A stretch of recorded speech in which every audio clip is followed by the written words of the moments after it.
Each day I'll do a golden deed, by helping those who are in need. My life on earth is but a span, and so I'll do the best I can.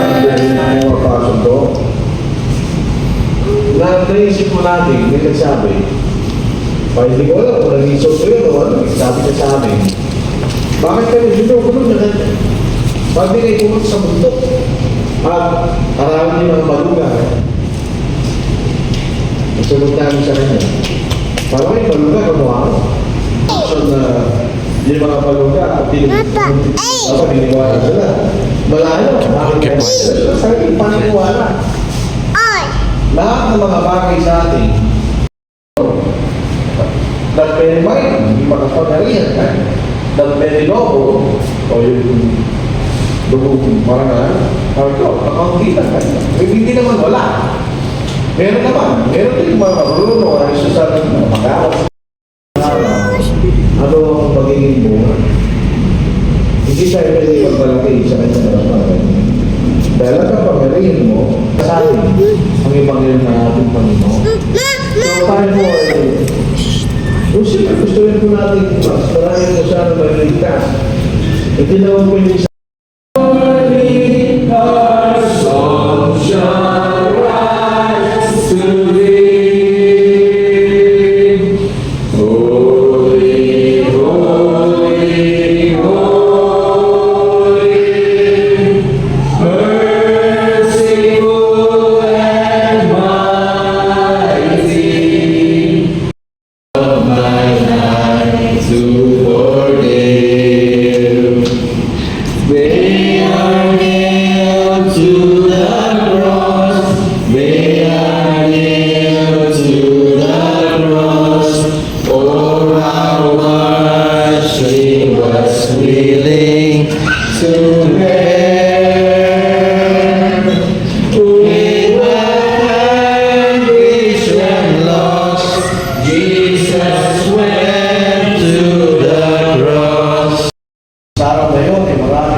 sasabihin ko sa kanila, hindi mo kayo kilala, kailanman.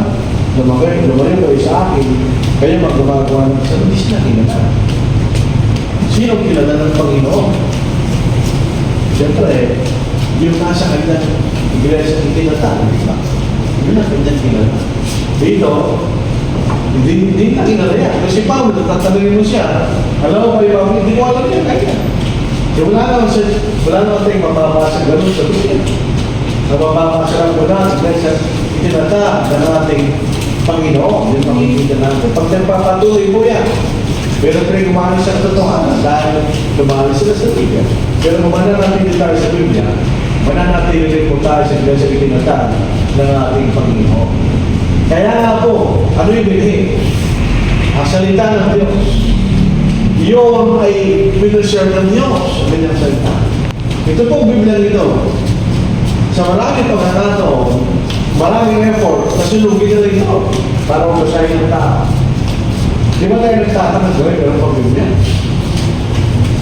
Yung pinakaunang nagsali ng Biblia sa English language, John Wycliffe, pinantay siya. Sinulog niya lahat ng Biblia na kanyang pinalipa. Pero may pala tayo Biblia. Sa palagay natin, sino may gawa naman? Ang Diyos. Bakit? Basahin mo na. Ngayon, nililis na ninyo ang inyong kaluluwa sa pamagitan ng inyong pagsunod sa katotohanan. Kaya kayo mga tunay na pag-ibig sa isa't isa, pag-ibigan kayo sa isa't isa ng buhala mula sa dalisay ng puso. Ito sa Diyos. Kasi yun ang kanyang kapangyarihan sa pagliligtas ng bawat sumasampalataya. Hindi ang aral ng mga tao. Dito sa Mateo chapter 15, pag-aral ng mga tao natin sinunod, hindi tayo tatanggapin ito. Sa Matthew 15 verse 9, ito ang ating babasahin. At walang kaguluhan ng pagsama nila sa akin. may tinuturo bilang mga aral ang mga alitutunin ng mga tao. Gusto ibang sahin, ang mga aral ng mga tao. Pero ang aral ng Diyos, hindi Ebanghelyo, maliligtas ko tayo. Walang duda yun. Bakit tayo pumunta sa binig? Ang salita na sa binig. Kaya kailan natin ipapangaral ang Ebanghelyo, isa pa rin ang kung ano, ikaw ay Kristiyano. Sabi ko once upon a time, tao ito, ang buhay. Pero ngayon, nasaysayan na lang siya. Nagdala sa lapida, ang impormasyon, kaya sa pinala, at kung kaya sa namatay. Lahat tayo, pupunta to, tayo namatay. Dahil sabi nga ni Pablo, sabi sa Sago, hindi natin nabalatin buhay. Kaya kinakailangan tayo nakahanda sa araw-araw upang tanggapin natin yung ibinibigay sa atin ng Panginoon ng kaligtasan. Hindi natin pinapansin yan. Kahit kung ako yung nagulong ba, hindi ko rin pinapansin yan. Pero nung natasan ko ako ng nagsulatan, tapos sa lahat kaisipan, mahalaga ito na pag-aralan. Napakalan ko rin ito, inaaral na kabalata sa ikalawang unang ng ikalawang, yaman gumagawa kami kasama niya.